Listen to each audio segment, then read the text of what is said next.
Hello everyone, how are you all? I hope you all are safe and healthy. So today we are going to cover up the next two case studies, which are case study number 5 and case study number 6. If you are new here, I have uploaded a lot of videos. Please check them out on my channel. It may be of some help to you, right? So let's move on to the case study number 5 today. Case study number 5 is on page number 107 of the MCQ booklet. Okay, let's start. Messrs. Bajaj and Associates have been appointed as the statutory auditors of PNGC Limited. एक public company के auditors हैं कौन? Messrs. Bajaj and Associates. कौन से financial year के लिए? Financial year 1920. PNGC Limited is a listed company. Listed public company का case है. Dealing in the manufacture of iron and steel bars and it is among the top 1000 listed entities. बहुत अच्छी entity है मतलब. Financial year 1920 is the first year after its incorporation of the company. The company has duly complied with the Securities and Exchange Board of India listing obligations and disclosure requirements regulations 2015. तो काफ़ी अच्छी company है. SEBI LODR का भी compliance कर रही है. इसका first year है incorporation का, that is financial year 1920 is the first year of the company. ठीक है. Okay, let's move further. When the audit was started, the management of PNGC Limited discussed with Mr. Bajaj, the engagement partner, about the strong internal control system of the company. The management discussed about the whistleblowing policy of the company, the HR policies, company code of conduct and ethics policies. Mr. Bajaj was told that the audit team can rely on the information provided to them and the entity level controls without any second thought. The management advised the auditor not to waste time in checking. Management advice कर रही है कि आप time waste मत करो check करने में direct entity level controls को, and instead to concentrate on indirect entity level controls during their conduct of audit. तो क्या मैनेजमेंट सही कर रही है ऐसा बोलकर? ठीक है, मैनेजमेंट ने बोल दिया, लेकिन क्या ऑडिटर को ये मैनेजमेंट की बात मान लेनी चाहिए कि उनको डायरेक्ट एंटिटी लेवल कंट्रोल्स को चेक ही नहीं करना चाहिए, उस पर 100% रिलाई कर लेना चाहिए? नो, ऑडिटर को ऐसा नहीं करना चाहिए. पहले तो उनको चेक करना चाहिए कि क्या जो मैनेजमेंट बोल रही है कि उनके इंटरनल कंट्रोल्स अच्छे हैं, क्या सच में अच्छे हैं या नहीं. सिर्फ और सिर्फ उनकी बात पर रिलाई करके काम नहीं चलेगा. ठीक है, आगे बढ़ते हैं. Further, PNGC Limited has constituted its audit committees, qualified audit committee and risk management committee as per the relevant regulations. तो दो तरीके की कमिटीज़ भी इन्होंने बना रखी है, बहुत अच्छी बात है. Since financial year 1920 was the first year after its incorporation, the meetings of both the committees were held twice during the year based on the company's requirement, where all the company's important matters were duly discussed. तो यहाँ पर total 2 meeting हुई हैं दोनों committees की. तो अगर आपको मीटिंग्स ऑफ द कमिटीज़ याद है तो उसमें आपको पता होगा ऑडिट कमेटी के केस में देयर इज़ अ रिक्वायरमेंट कि पूरे फाइनेंशियल ईयर के अंदर एटलीस्ट 4 मीटिंग्स होनी चाहिए and between 2 meetings there should not be a gap of more than 120 days. ठीक है, लेकिन अगर मैं रिस्क मैनेजमेंट कमेटी की बात करूँ तो रिस्क मैनेजमेंट कमेटी के केस में एटलीस्ट 1 मीटिंग इज इम्पॉर्टेंट. एक से ज़्यादा कर रहे हो there is no issue, but एक से कम नहीं कर सकते. तो यहाँ पर कितनी हो रही है? यहाँ पर टोटल 2 मीटिंग्स हो रही हैं दोनों कमिटीज़ की. तो यहाँ पर प्रॉब्लम कौन सी वाली कमेटी की मीटिंग में हो गई? ऑडिट कमेटी के केस में देयर इज़ अ प्रॉब्लम क्योंकि आपने कम मीटिंग्स करी हैं फ्रॉम द मिनिमम रिक्वायरमेंट. ठीक है, आगे बढ़ते हैं. The board of directors of the company had their meeting 4 times. तो board of directors BOD की मीटिंग्स कितनी बार होनी चाहिए? At least 4 times in a year होनी चाहिए. तो इन्होंने भी 4 times in a year ही करी हैं. ठीक है. Till the second meeting, the company had 5 directors and 2 more directors joined the company after its first meeting only. तो there are total 7 directors in the company. The statutory auditors considered its implication while certifying the corporate governance as per SEBI regulations. The annual remuneration of one of the non-executive directors, Mr. Sushil, exceeds 10% of the total annual remuneration payable to all the non-executive directors. The company, however, did not obtain the approval of the shareholders by special resolution.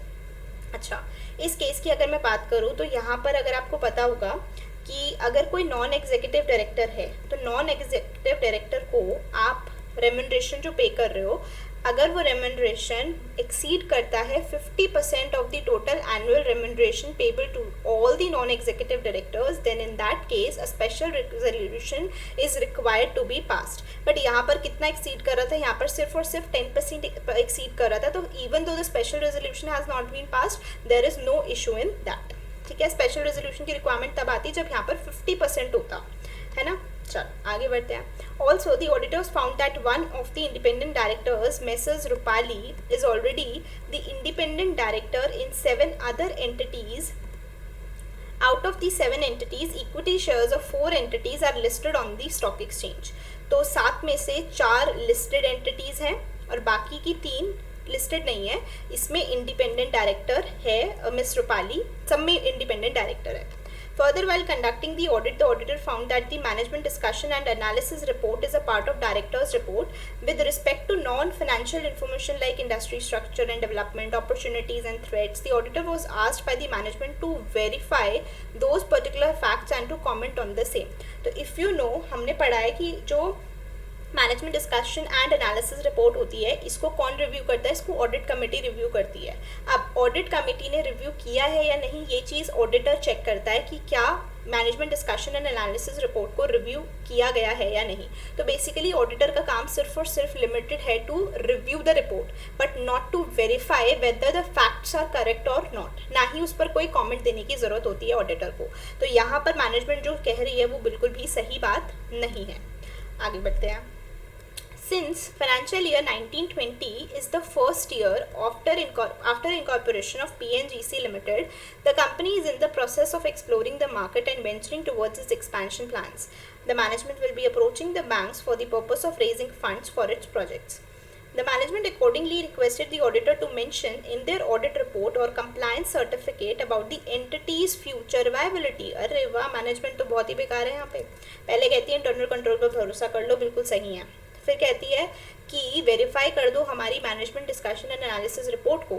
तीसरा कह रही है कि आप अपनी audit report में, अपनी compliance certificate में मेंशन कर दो कि एंटिटी की फ्यूचर वायबिलिटी अच्छी है जिससे कि उनको फंड्स मिल जाओ और वो एक्सपैंड कर पाएँ. तो क्या ऑडिटर ऐसा कर सकता है? नहीं कर सकता. क्यों? क्योंकि ऑडिटर एक रीजनेबल अश्योरेंस प्रोवाइड करता है, एक एश्योरेंस सर्विस प्रोवाइड करता है, ना कि वो इस बात पर कमेंट कर सकता है, कमिट कर सकता है कि इस कंपनी की फ्यूचर वायबिलिटी अच्छी है या बुरी है. फ्यूचर वायबिलिटी के ऊपर तो बिल्कुल भी हम कमेंट नहीं कर सकते. हम हिस्टोरिकल डेटा का ऑडिट करते हैं, ना कि फ्यूचर के ऊपर कमेंट करते हैं. ठीक है.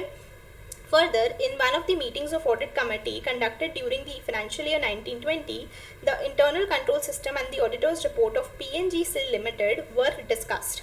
Mr. Bajaj was also present at the meeting, and the audit committee called for the comments of Mr. Bajaj, if any. Certain important decisions regarding the changes in the internal control system were duly taken by the majority voting. तो internal control system को discuss किया, auditor की report को discuss किया और उसमें काफ़ी सारे चेंजेस भी डिस्कस हुए और मेजॉरिटी वोटिंग हुई इस बात की कि इंटरनल कंट्रोल सिस्टम में चेंजेस की रिक्वायरमेंट है. अब इन फैक्ट्स के बेसिस पर let's answer the question. What should be Mr. Bajaj's audit plan regarding the checking of direct entity level controls and the indirect entity level controls after considering the management's advice?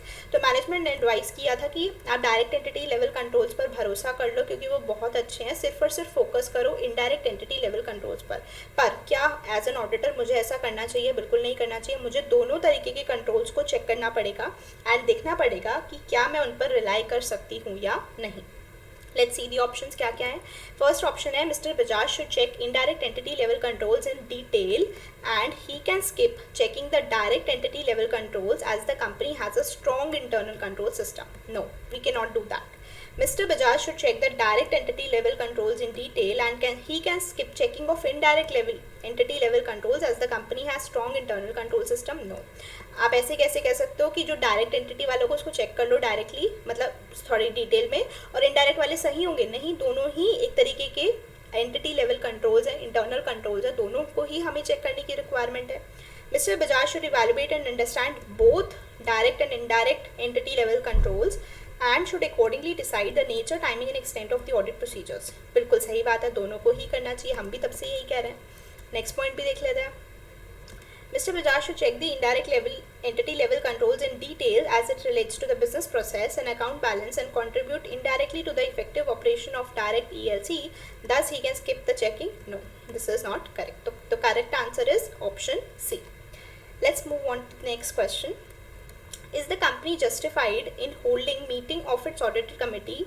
Meeting की बात करें तो meeting कितनी हुई थी? Total 2 meeting हुई थी, जिसमें से ऑडिट कमेटी की मीटिंग जो होनी थी वो एटलीस्ट 4 होनी थी और 2 मीटिंग्स के बीच में जो गैप होना चाहिए था वो 120 डेज से ज़्यादा का नहीं होना चाहिए था. रिस्क मैनेजमेंट कमेटी की मीटिंग्स की बात करें तो रिस्क मैनेजमेंट कमेटी के केस में एटलीस्ट 1 की रिक्वायरमेंट है. अगर उससे ज़्यादा कर ले तो there is no issue, but minimum 1 होनी चाहिए. तो रिस्क मैनेजमेंट कमेटी के केस में अगर 2 हो गई हैं तो कोई प्रॉब्लम नहीं है, लेकिन ऑडिट कमेटी के केस में there is a issue, 2 meetings कम हुई हैं. Yes, the company is justified as the meetings of both the committees were held as per the company's requirement and the important matters were duly discussed. नहीं, तो justified नहीं है तो पहले तो yes वाले ऑप्शन ही गलत कर दो. क्यों? क्योंकि एक कमेटी की मीटिंग्स तो गलत हुई हैं. ठीक है, तो जो कह रहे हैं ना जस्टिफाइड है उसको तो काट दो पहले. अब मेरे पास 2 ऑप्शंस बचे हैं, ऑप्शन नंबर बी एंड सी. इनको पढ़ूंगी मैं, इसमें से डिसाइड करना है कौन सा करेक्ट है. So, no, the company is not justified in holding 2 meetings of both the committees as the audit committee should meet at least 4 times in a year and risk management committee can meet once in a year. Can meet once in a year वाली बात नहीं है, यहाँ पर है at least once in a year. यहाँ पर at least word लिखा हुआ है विच मीन्स मिनिमम 1 की रिक्वायरमेंट है. एक से ज़्यादा बार मिलना चाहते हैं तो मिल सकते हैं, कोई प्रॉब्लम वाली बात नहीं है, इसीलिए ये ऑप्शन गलत हो गया. The company is not justified in holding 2 meetings of both the committees as audit committee should meet at least 4 times in a year. However, the company can hold 2 meetings of risk management companies. तो बिल्कुल सही बोल रखा है, option हमारा सी हो जाएगा इस केस में correct. Next question. With respect to meeting of audit committee attended by Mr. Bajaj, what all rights can be exercised by Mr. Bajaj? Mr. Bajaj कौन है? ऑडिटर है हमारे. ऑडिटर की राइट्स की बात हो रही है in case of attending the audit committee meeting. तो mister Bajaj has the right to be heard and the right to vote. Right to vote auditor को कभी भी नहीं मिलता, इसको हटा दो. Mr. Bajaj has a right to vote. No, Mr. Bajaj does not have the right to vote because he is an auditor. He has the right to be heard, but he cannot vote. Mr. Bajaj, being the statutory auditor, does not have the right to be heard and right to vote. ये भी गलत हो गया. He has the right to be heard in the meeting of audit committee of PNGC Limited when it considers the auditor's report, but shall not have the right to vote. So D option हमारा इस case में correct हो जाएगा. Let's move on to the next question. I hope you are able to recall the provisions. If not, please revise the chapter so that you don't face any problems further. Okay, let's move on to the next question. With respect to annual remuneration payable by PNGC Limited to Mr. Sushil. Mr. Sushil कौन थे? Non executive director, जिसको remuneration पे हो रहा था in excess of 10% of the total remuneration payable to all the non executive directors. तो यहाँ पर स्पेशल रेजोल्यूशन पास नहीं किया था and there is no issue in that. Why? Because it was exceeding 10% only, not 50%. Right? The company is not correct in obtaining the approval of the shareholders through. तो इसमें पूछा क्या है? Let's first of all read the question अच्छे से. With respect to annual remuneration payable by PNGC Limited to Mr. Sushil, is the company correct in not obtaining the approval of shareholders by special resolution? Yes, the company is correct. तो ये वाला option हमारा गलत हो गया. ये वाला हो सकता है सही हो सकता है गलत हो, क्योंकि यहाँ पर करेक्ट लिखा हुआ है. हम सबसे पहले एलिमिनेट कर देते हैं नॉट करेक्ट वाले ऑप्शंस.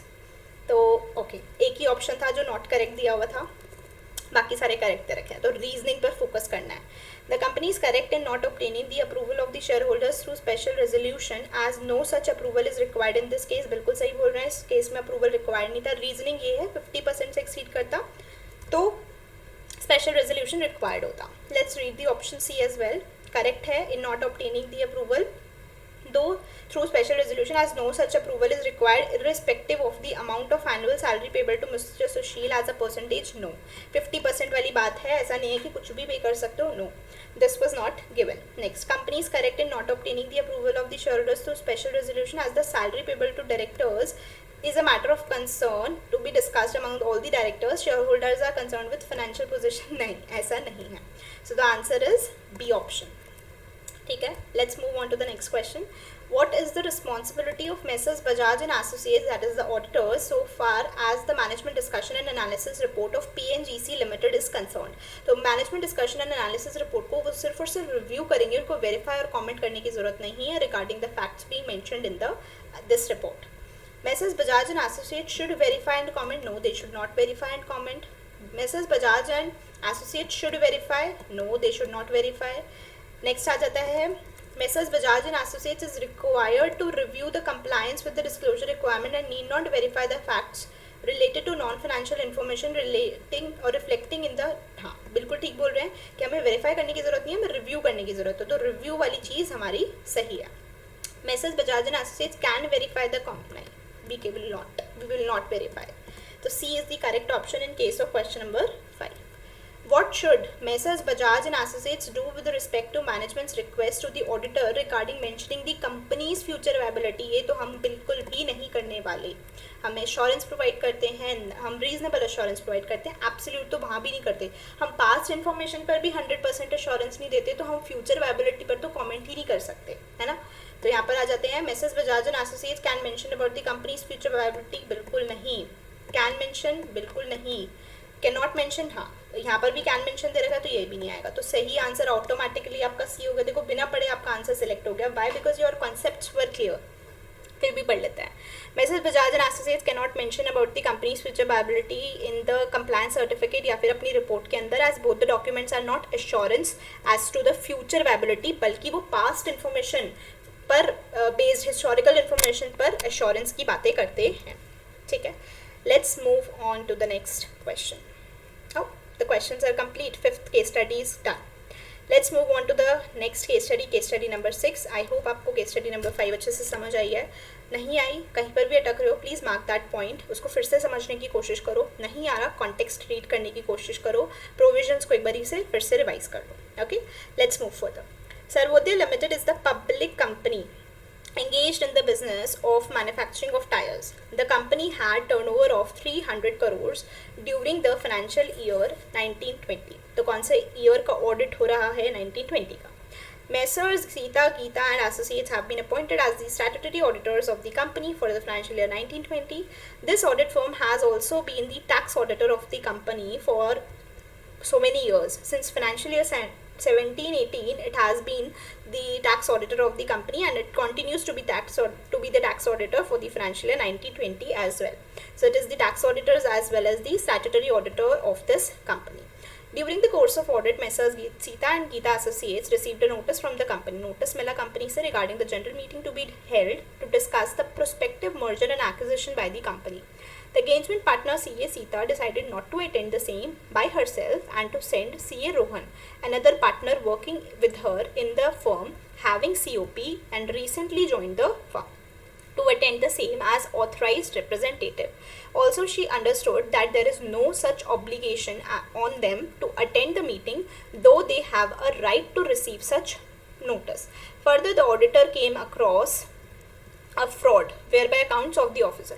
तो fraud वाली line read करने से पहले let me clear this point. यहाँ पर क्या कहना चाह रहे हैं? यहाँ पर क्या हो रहा है, नोटिस मिला. जब भी जो भी ऑडिटर्स होते हैं कंपनी के, उनके पास राइट होता है that they are going to receive the notice of every general meeting. ऐसा नहीं है जिस भी जनरल मीटिंग में सिर्फ और सिर्फ आपकी ऑडिट रिपोर्ट कंसिडर होने वाली है, financial reports, financial statements consider होने वाली है. सिर्फ उसी जनरल मीटिंग का नहीं, सभी जनरल मीटिंग्स का जो नोटिस है वो ऑडिटर के पास राइट होता है रिसीव करने का. एंड ऑडिटर की ड्यूटी बनती है कि उन मीटिंग्स को वो अटेंड भी करे. लेकिन एक चॉइस है, या तो वो मीटिंग को खुद अटेंड कर सकता है या फिर थ्रू एन ऑथराइज्ड रिप्रेजेंटेटिव्स उन मीटिंग्स को अटेंड किया जा सकता है. हाँ, लेकिन अगर आपको किसी भी मीटिंग से एग्जेम्पशन मिल गई है कि हाँ यू आर अलाउड कि आप इस मीटिंग को नहीं भी अटेंड करोगे तो चलेगा, उस केस में there is no obligation for the auditor to attend the general meeting. But इस केस में ऐसी कोई एग्जेम्पशन नहीं है. और सीए सीता क्या कर रही है, अपनी जगह सीए रोहन को भेज रही है. अब हमें देखना पड़ता है कि जो ऑथराइज्ड रिप्रेजेंटेटिव है वो भी एक ऐसा बंदा होना चाहिए जो खुद एक ऑडिटर बनने लायक हो.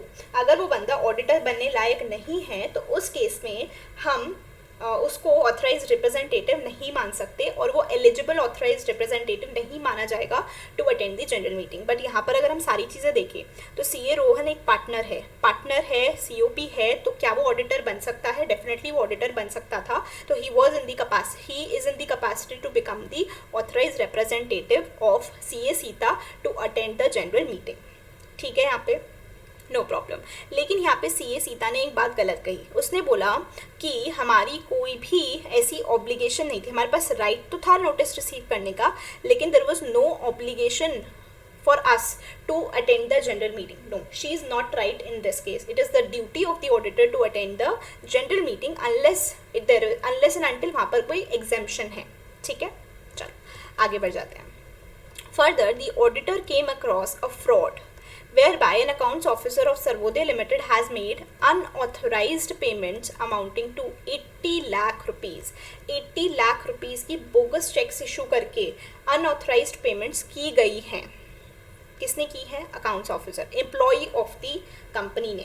ठीक है, अमाउंट सिंस 1 करोड़ से कम का है तो सेक्शन 143(12) के हिसाब से आपको क्या इस अमाउंट को CG को रिपोर्ट करने की ज़रूरत है? नो, सिर्फ और सिर्फ 80 लाख है तो यहाँ पर आपको CG को रिपोर्ट करने की ज़रूरत नहीं है। यहाँ पर आपको इस अमाउंट को ऑडिट कमेटी को या फिर बोर्ड ऑफ डायरेक्टर्स को रिपोर्ट करना होगा विदिन 2 डेज, और साथ में ये इन्फॉर्मेशन देनी होगी कि फ्रॉड का नेचर क्या है, कितने अमाउंट का फ्रॉड हुआ है अप्रॉक्सीमेटली, और कौन सी पार्टीज इन्वॉल्व हैं। ठीक है, अगर ये अमाउंट 1 करोड़ से ज़्यादा का होता तो यहाँ पर आप पहले सेंट्रल गवर्नमेंट को इस बात की इंटीमेशन भी देते। ठीक है, इससे 240 आपका एप्लीकेबल होता है इन केस ऑफ फ्रॉड, तो इस चीज़ को भी ध्यान रखना। आगे बढ़ जाते हैं। The auditor understands that as per the companies audit and auditors rules, मतलब हो गया आपका CARO, since fraud amount does not exceed, not CARO, यहाँ पर आपका है मैंने कारो बोल दिया गलती से, यहाँ पर आपके कंपनी ऑडिट के कंपनीज एक्ट के रूल्स की बात हो रही है।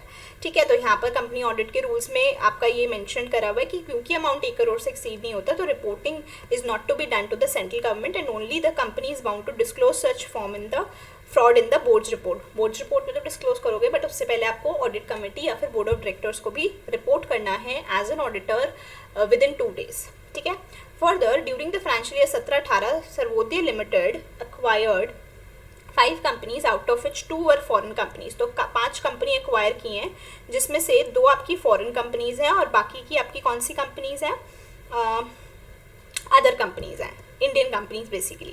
Sarvodaya Limited made a consolidated financial statements including 3 Indian companies and 2 foreign companies were not consolidated। तो इनको उसने consolidate नहीं किया है, इसको उसने consolidate कर लिया। ठीक है, The management of Sarvodaya Limited decided to voluntarily revise its accounts of financial year 17-18 and subsequent year, and क्योंकि ऑब्वियसली बात है ना, सिर्फ 17-18 में नहीं दिखाया तो बाद में भी नहीं दिखाया होगा, and discuss the matter with the auditor। Also, when the statutory audit was going on, Sarvodaya Limited started the process to declare interim dividend। interim dividend के पार्ट को करने से पहले हम इसके बारे में डिस्कस करते हैं, क्योंकि यहाँ पर हमें दे रखा है वॉलंटरी रिविजन का पॉइंट। वॉलंटरी रिविजन का पॉइंट अगर आप रिवाइज करो तो वॉलंटरी रिविजन का point section number 131 company audit के चैप्टर में दे रखा है, जहाँ पर आप फाइनेंशियल स्टेटमेंट्स को, बोर्ड रिपोर्ट को रिवाइज कर सकते हो, प्रोवाइडेड दैट जो फाइनेंशियल स्टेटमेंट या बोर्ड रिपोर्ट आप रिवाइज करना चाह रहे हो वो 3 प्रीसीडिंग ईयर्स में की ही होनी चाहिए बेसिकली। ठीक है, अगर उससे ज़्यादा पुरानी होगी तो आप उसको रिवाइज नहीं कर सकते, लेकिन ये करने के लिए भी आपको पहले अप्रूवल लेना पड़ेगा फ्रॉम दी ट्राइब्यूनल से अप्रूवल लेना पड़ेगा, एंड आपको इस ऑर्डर की कॉपी ROC को फाइल करनी पड़ेगी, तभी आप क्या कर सकते हो, रिवाइज कर सकते हो अपने फाइनेंशियल स्टेटमेंट्स को या बोर्ड रिपोर्ट को। अब यहाँ पर चेक करें तो ये जो फाइनेंशियल स्टेटमेंट्स रिवाइज करना चाहते हैं ये 2017-18, 18-19, 19-20 की करना चाहते हैं, और हम जो ऑडिट कर रहे हैं, लेट्स चेक हम कौन से ईयर का ऑडिट कर रहे थे, आई थिंक 19-20 का ही कर रहे थे, तो रिविजन होगी of 17-18 and 18-19 which is definitely covered in the period of 3 preceding years. तो डेफिनेटली देयर इज प्रोविजन कि आप ट्रिब्यूनल से परमिशन लो और इस ऑर्डर की कॉपी को ROC को फाइल करो, then you can definitely revise the financial statements. कोई प्रॉब्लम वाली बात नहीं है। ठीक है, आगे बढ़ते हैं। The process to declare the interim dividend for the financial year 19-20 out of the profits of the same year, मतलब करंट ईयर प्रॉफिट्स की बात हो रही है, इंटरिम डिविडेंड डिक्लेयर करने की बात हो रही है. However, the company did not transfer any profits to the reserves for the financial year. This is not correct as per the auditor. Auditor कह रहा है कि ये चीज़ गलत करी है कंपनी ने, क्योंकि अगर वो इंटरिम डिविडेंड डिक्लेयर कर रहे हैं तो उनको सबसे पहले अमाउंट को रिजर्व्स में अपना कोई भी प्रॉफिट्स हैं उसको रिजर्व्स में ट्रांसफर करना चाहिए था, जितना भी अमाउंट वो डिक्लेयर करने की बात कर रहे हैं. बट अगर आपको सेक्शन 123 सब सेक्शन 1 का फर्स्ट प्रोवाइजो याद होगा तो उसके अंदर मेंशन्ड है कि अगर आप कोई भी डिविडेंड करंट ईयर के प्रॉफिट्स में से पे करते हो तो उस केस में आपको रिजर्व्स में पहले ट्रांसफ़र करने की जो रिक्वायरमेंट है वो ऑप्शनल है. आप चाहो तो कर सकते हो, ना चाहो तो कर सकते तो नहीं करो. लेकिन अब डाउट आता है कि ये जो डिविडेंड है, ये डिविडेंड के अंदर आपके सिर्फ इंटरिम डिविडेंड कवर्ड होते हैं या फाइनल डिविडेंड कवर्ड होता है. तो अगर आपको सेक्शन 2 क्लॉज 35 डेफिनेशन याद है जिसके अंदर डिविडेंड की डेफिनेशन ली हुई है, तो डिविडेंड इंक्लूड्स इंटरिम डिविडेंड. तो जो भी प्रोविजंस हम डिविडेंड से रिलेटेड पढ़ेंगे that are applicable to interim dividend also. और यहाँ पर हमारी बात करी थी इंटरिम डिविडेंड की, तो क्या कोई एक्सेप्शन क्रिएट हो रही है because of interim dividend word? No. Interim dividend है तो भी आपका this is going to be applicable. मतलब अगर आपने रिजर्व्स में ट्रांसफर नहीं भी किया तो there is no problem. Auditor is not correct over here saying that this is incorrect. No, the auditor is not correct. Next, further the management of Sarvodaya Limited did not intend to transfer the amount of dividend so declared to a separate bank account. अब कह रहे हैं हम तो separate bank account में भी transfer नहीं करेंगे, जैसे एक जगह हमारी चल गई यहाँ पर भी हमारी बात चल जाएगी. नो. कंपनी ऑडिट के चैप्टर में अगर आपको याद होगा तो अगर आपने कोई भी डिविडेंड डिक्लेयर कर दिया तो जैसे ही आप डिक्लेयर करते हो वो एक लाइबिलिटी बन जाती है कंपनी की. कंपनी को उस डिविडेंड को 30 डेज के अंदर पे करना होता है. अब जैसे ही आपने डिविडेंड को डिक्लेयर किया, आपको इस अमाउंट को, जो आप डिविडेंड का अमाउंट डिक्लेयर कर रहे हो, इसीलिए इसको अमाउंट को, क्योंकि आपकी लाइबिलिटी बन गई है, आप इसको 5 डेज के अंदर सेपरेट बैंक अकाउंट के अंदर ट्रांसफर कर देते हो. चाहे फिर वो आपका फाइनल डिविडेंड हो या इंटरिम डिविडेंड हो, दैट डज नॉट मैटर. आपको दोनों टाइप के डिविडेंड्स को सेपरेट बैंक अकाउंट में 5 डेज के अंदर ट्रांसफर करना पड़ता है from the date of declaration. ठीक है. तो यहाँ पर ये मना कर रहे हैं, हम कह रहे हैं हम नहीं ट्रांसफर करेंगे. As they have declared an interim dividend and according to them such transfer is required in case of financial. No, ऐसी बात नहीं है. इंटरिम के केस में भी देयर इज अ रिक्वायरमेंट कि आपको सेपरेट बैंक अकाउंट में ट्रांसफर करना पड़ता है. ठीक है. तो यहाँ पर मैनेजमेंट गलत है. आगे बढ़ते हैं. During the course of audit, the auditors found that the company has not made a provision. वाह, provision of tax भी नहीं बनाया, even though such liability was anticipated at the time of finalizing the accounts for the financial year 1920. आपकी liability finalize हो चुकी है, anticipate हो चुकी है, still आप provision for tax का नहीं बना रहे हो. Why? पता नहीं. When the auditor discussed the same with the management, they were told that since the company has declared dividend out of the current year profits, the company has not made a provision for tax liability so anticipated, and the same will be duly paid at the time of return filing. During the month of August 20, the financial year 2021. अच्छा, अब ये next चीज start हो गया.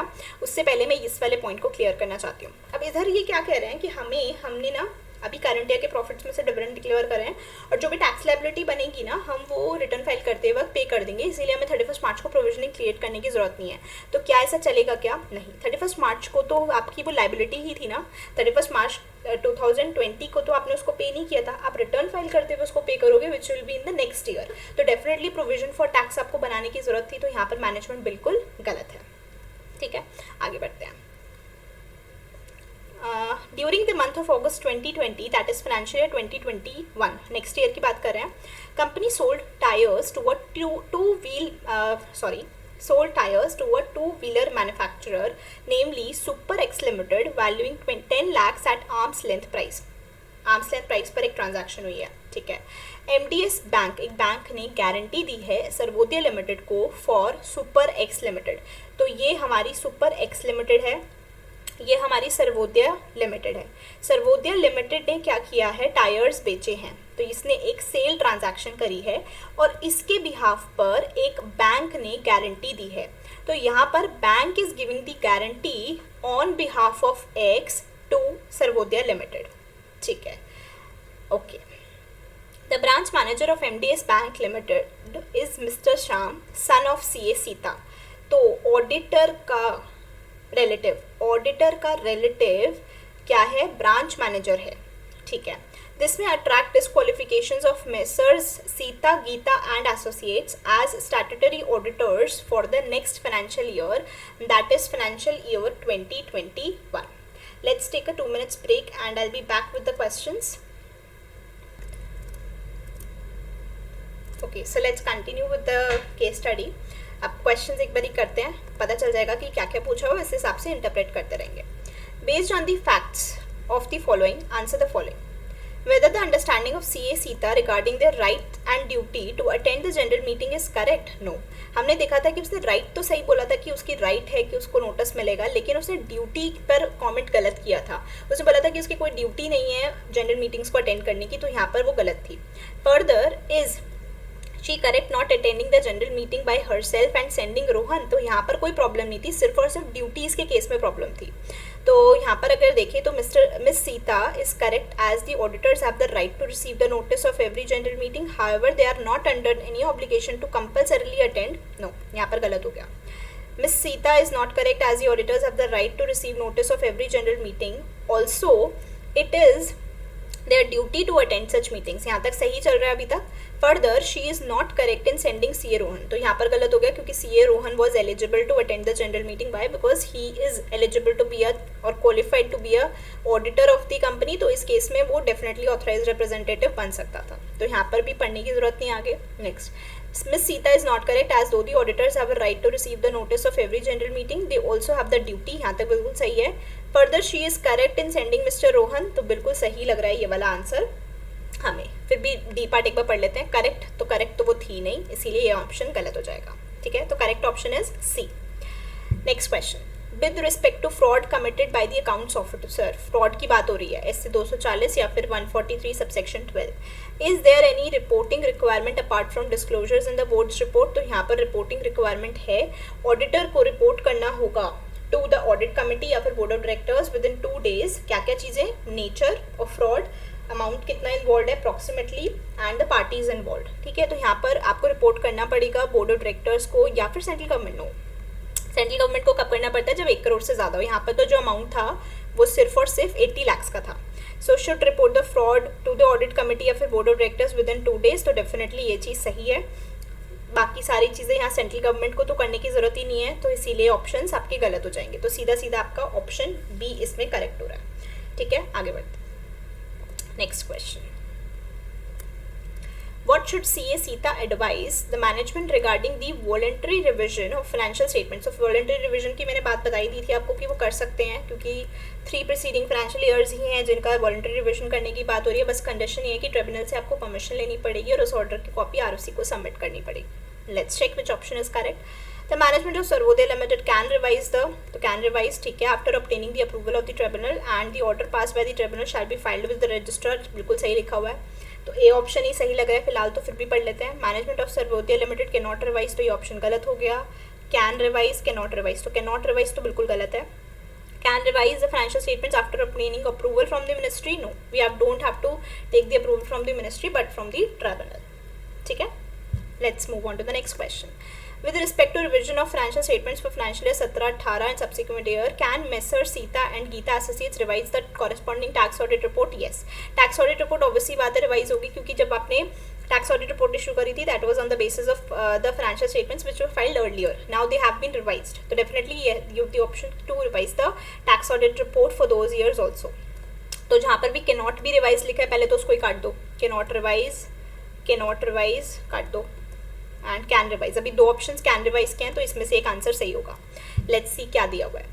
Measure Sita and Gita associates can revise the tax audit reports if the accounts are revised by the company and they should specify the reason for such. बिल्कुल सही है, हमेशा में रीजन बताना पड़ता है कि हम टैक्स ऑडिट रिपोर्ट. आपने प्रैक्टिकली भी ये देखा होगा, अगर आपने कोई टैक्स ऑडिट्स किए हैं तो मैंने प्रैक्टिकली देखा हुआ है, जब भी आपके फाइनेंशियल स्टेटमेंट्स रिवाइज होते हैं तो डेफिनेटली आपके टैक्स ऑडिट रिपोर्ट्स में भी रिविजन होती है और उसमें रीजन देना पड़ता है कि क्यों रिवाइज किया जा रहा है. ठीक है, Messer Sita Geeta can revise the tax audit reports at their own discretion for any purpose and for as many times as required. अपनी डिस्क्रिशन से और एनी पर्पस नहीं है. अगर फाइनेंशियल स्टेटमेंट्स रिवाइज होते हैं तो डेफिनेटली उस केस में आप कर सकते हो, अदरवाइज नहीं. ठीक है, एज मेनी टाइम्स वाली बात भी नहीं है. तो नेक्स्ट क्वेश्चन पर आ जाते हैं. Is management of Sarvodaya limited correct in not transferring any percentage of profits? हाँ, इसमें कोई प्रॉब्लम नहीं थी क्योंकि प्रोवाइजो दे रखा है. ठीक है, बिफोर इट डिक्लेयर्स ठीक है, तो यहाँ पर आपकी कोई प्रॉब्लम नहीं है, करेक्ट वाले ऑप्शंस आपके सही है, मैनेजमेंट करेक्ट है, मैनेजमेंट नॉट करेक्ट, तो मैनेजमेंट नॉट करेक्ट वाला ऑप्शन काट दो। The management of Sarvodaya limited is correct in not transferring any percentage of profits as it is optional, बिल्कुल सही लिखा हुआ है क्योंकि ऑप्शनल है। अब यहाँ पर देखते हैं रीजन क्या दिया है, is correct in not transferring any percentage of profits to reserves as such transfer to reserves is required in case of declaration of final dividend. नहीं नहीं नहीं नहीं, दोनों के केस में होता है, बट क्योंकि प्रोवाइजो है इस वजह से एक्सेप्शन है। यहाँ पर देखते हैं रीजन क्या है, करेक्ट है not transferring any percentage of profits to reserves as the company has declared the dividend out of current year profits. तो नहीं, करंट ईयर के केस में तो डेफिनेटली आपको करना पड़ता है, but there is a proviso, that is why there is an exception to this. ठीक है, तो ये आंसर आपका इसमें आपका ए ऑप्शन सही हो जाएगा। ठीक है, प्रोवाइजो की वजह से there is an option transfer करना है या नहीं। Next part, is the contention of management correct in not transferring the amount of dividend declared to a separate bank account? No. ठीक है, तो करेक्ट वाले ऑप्शंस आप हटा दो, ये गलत हो गया, ये भी गलत हो गया। लेट्स चेक डी ऑप्शन क्या दे रखा है, डी ऑप्शन भी नॉट करेक्ट दे रखा है। तो मैनेजमेंट आपकी नॉट करेक्ट है, ठीक है, तो सी और डी में से हो सकता है, क्या आंसर होगा, let's read. Management of Sarvodaya Limited is not correct. As such, the amount is required to be transferred to a separate bank account in case of declaration of final dividend as well as interim. बिल्कुल ठीक लिखा गया यहाँ तक। Within 7 days, नहीं, within 5 days होता है, not within 7 days। तो सिर्फ और सिर्फ इस लाइन की वजह से ये आंसर गलत हो गया। तो डेफिनेटली ऑब्वियसली बात है, हमारा आंसर क्या हो जाएगा, आंसर डी हो जाएगा। एक तो पहले नॉट करेक्ट लिख रखा था, बिकॉज डिक्लेरेशन जो होना चाहिए विदिन 5 days आपको from the date of declaration you have to transfer the amount to the separate bank account. Okay. Let's move on to the last question for this case study. With respect to non-provision of income tax liability by Sarvodaya Limited, what course of action? तो उन्होंने provisioning नहीं की थी, वो कह रहे थे कि हम रिटर्न फाइलिंग के टाइम पे कर देंगे, इसलिए हम प्रोविजन नहीं बना रहे हैं। तो यहाँ पर वो लोग ऑब्वियसली गलत कर रहे थे। So Mrs. Sita and Geeta Associates should qualify the audit report as such non-provision of anticipated liability hampers the true and fair view of the state of affairs of the company। बिल्कुल सही बात बोल रही है, क्योंकि वो सही नहीं है ना, मटेरियल में स्टेटमेंट है, वही प्रोविजन फॉर टैक्स भी बना रखा। Miss Sita and Gita should given an unqualified report, तो बिल्कुल गलत आंसर है। Should given an unqualified report गलत आंसर है। Should qualify the audit report as such non provision leads to over statement of current liabilities. Over statement थोड़ी ना हो रहा है, अंडर स्टेटमेंट हो रहा है इसकी वजह से, तो इसलिए ये भी गलत हो गया। सिर्फ अगर यहाँ अंडर स्टेटमेंट होता ना तो ये आंसर फिर भी ठीक हो जाता, बट इस केस में ही गलत हो गया, इसलिए आंसर हमारा क्या है, ए। ठीक है, I think this was not the last question. We have one more question over here. Can Mrs. Sita and Geeta Associates be appointed as statutory auditors of Sarvodaya next financial year के लिए? तो ये question पढ़ने के लिए सबसे पहले एक बार कॉन्टेक्स्ट पे जाते हैं, क्योंकि तब पता नहीं चल रहा था ना क्या पूछना चाह रहा है। आ जाओ वहाँ पर वापस जाते हैं और एक बार फिर से रीड करते हैं कि क्या था क्वेश्चन, केस स्टडी में क्या कॉन्टेक्स्ट है। यहाँ पर बता रखा है कि सर्वोदय लिमिटेड ने एक्स, जो हमारी कौन सी है ये कंपनी, कंपनी का नाम क्या था, super x limited. Sarvodaya limited ने सुपर एक्स लिमिटेड को 10 लाख के क्या बेचे हैं, 2 व्हीलर्स बेचे, टायर्स बेचे हैं basically, and that this transaction is at arm's length price. ठीक है, तो अगर इसको हम पढ़ें तो डिस्क्वालिफिकेशन से रिलेटेड बातें कर रहे हैं। डिस्क्वालिफिकेशन की अगर बात करो तो डिस्क्वालिफिकेशन में पॉइंट होता है कि अगर जो ऑडिटर है या उसकी कोई फर्म है, वो अगर कोई भी बिजनेस रिलेशनशिप में एंटर करते हैं कंपनी के साथ, या उसकी होल्डिंग सब्सिडरी एसोसिएट या सब्सिडरी ऑफ होल्डिंग या सब्सिडरी ऑफ एसोसिएट के साथ, तो उस केस में क्या होता है, उस केस में अगर आर्म्स लेंथ प्राइस पर है एंड नॉर्मल ड्यूरिंग या तो ऑर्डिनरी कोर्स ऑफ बिजनेस में है, तो there is no problem. But यहाँ पर जो ट्रांजैक्शन हो रही है वो किसी ऐसे बंदे के साथ नहीं हो रही जो रिलेटेड हो, या फिर ऑडिटर के साथ नहीं हो रही, नॉट रिलेटेड, बट यहाँ पर जो ट्रांजैक्शन हो रही है आर्म्स लेंथ प्राइस वाली, ऑडिटर के साथ नहीं हो रही, ना ही उसकी फर्म के साथ हो रही है। तो ये वाला पॉइंट उस डिस्क्वालिफिकेशन के पॉइंट से तो बिल्कुल भी मैच नहीं कर रहा, तो मतलब वो वाला प्रोविजन एप्लीकेबल नहीं है। अब दूसरा पॉइंट इन्होंने गारंटी से रिलेटेड दे रखा है। अब ब्रांच मैनेजर जो है MDS बैंक लिमिटेड का, जिसने गारंटी दी है, वो कौन है, वो मिस्टर श्याम है, सन ऑफ CA सीता। तो यहाँ पर जब हम गारंटी वाला पॉइंट पढ़ते हैं तो गारंटी वाले पॉइंट में दे रखा है कि अगर कंपनी ने या उसकी सब्सिडरी ने या होल्डिंग ने, एसोसिएट ने या फिर सब्सिडरी ऑफ होल्डिंग कंपनी ने कोई थर्ड पर्सन को लोन दिया है या फिर थर्ड पर्सन इंडेटेड है टू द कंपनी, सब्सिडरी या होल्डिंग या एसोसिएट या subsidiary of the holding company से, and guarantee or security is given by a person or relative or partner of an amount exceeding rupees 1 lakh to the company. तो यहाँ पर अगर हम देखें गारंटी किसने दी है, क्या गारंटी ऑडिटर ने दी है? नहीं। क्या गारंटी रिलेटिव ने दी है? No. Why? Because Shyam is just a branch manager, he is not the owner of the MDS bank. तो यहाँ पर आपका डिस्क्वालिफिकेशन का वो वाला पॉइंट भी अट्रैक्ट नहीं होगा. देखो यहाँ पर हमारी गलती हो सकती थी अगर हमने डिस्क्वालिफिकेशन के प्रोविजन को अच्छे से पहले रिकॉल नहीं किया होता, तो हम फटाफट से शायद गलती कर जाते कि सीता का बेटा है तो रिलेटिव है, रिलेटिव ने अगर कोई भी गारंटी दे दी, पर रिलेटिव ने गारंटी थोड़ी ना दी है, गारंटी तो बैंक ने दी है और बैंक का वो सिर्फ और सिर्फ एक ब्रांच मैनेजर है, नॉट दी ओनर. तो यहाँ पर हमारा क्या होगा? क्या डिस्क्वालिफिकेशन अट्रैक्ट होगी? क्या सीए सीता सही कह रही थी? नो, डिस्क्वालिफिकेशन अट्रैक्ट नहीं होगी इन दिस पर्टिकुलर केस. तो let's read the question. Question में हमसे पूछा था कि क्या वो नेक्स्ट फाइनेंशियल ईयर के लिए डिस्क्वालिफाइड है, तो नो, डिस्क्वालिफाइड नहीं है. Can not be appointed as the auditor of Sarvodaya limited. Sorry, यहाँ पर आपसे कुछ और पूछा है, मैंने आंसर गलत दे दिया. हाँ, तो पूछा है कि क्या वो अपॉइंट हो सकते हैं, अपॉइंटमेंट से रिलेटेड पूछा है, डिस्क्वालिफिकेशन से रिलेटेड नहीं है. तो पूछा है कि क्या Sita and Gita associates appoint हो सकते हैं, तो हाँ अपॉइंट हो सकते हैं. तो नो वाले ऑप्शंस को आप क्या कर दोगे? सबसे पहले मार्क कर दोगे. एक ही ऑप्शन नो था. लेट्स सी अब रीजनिंग क्या दी हुई है. तो Messrs. Sita and Geeta Associates can be appointed as the statutory auditors for the next financial year. Yes, they can be appointed as the statutory auditors for the next financial year. Reasoning और देख लेते हैं क्या क्या दे रखी है. Yes, Messrs. Sita and Geeta can be appointed as the statutory auditors of Sarvodaya Limited for the next financial year, but only CA Geeta can conduct such audit and CA Sita is disqualified. No, ऐसा कुछ नहीं है, क्योंकि बात आई नहीं ना disqualification की. तो और ये तो था ही नहीं कि क्योंकि सीता से रिलेटेड पर्सन ने दी है तो सीता डिस्क्वालिफाइड हो जाएगी. नहीं, ऐसा कुछ नहीं है. Yes, Messrs. Sita and Geeta Associates can be appointed as the statutory auditors of Sarvodaya for the next financial year subject to approval. Subject to approval वाली लाइन गलत है, इसलिए ये ऑप्शन भी आपका गलत हो जाएगा. So this is all for this video. I hope आपने सारे के सारे केस स्टडी को अच्छे से समझा होगा, क्वेश्चंस को इंटरप्रेट करके आंसर्स किए होंगे, मेरे साथ पार्टिसिपेट किया होगा. If you enjoyed solving these MCQs with me, don't forget to give a like button on this video and share it with your friends. If you are new here, don't forget to subscribe to this channel. Connect with me on the Telegram, LinkedIn, and that's it for today. I'll see you in the next video. Till then, stay safe, stay healthy. Bye-bye.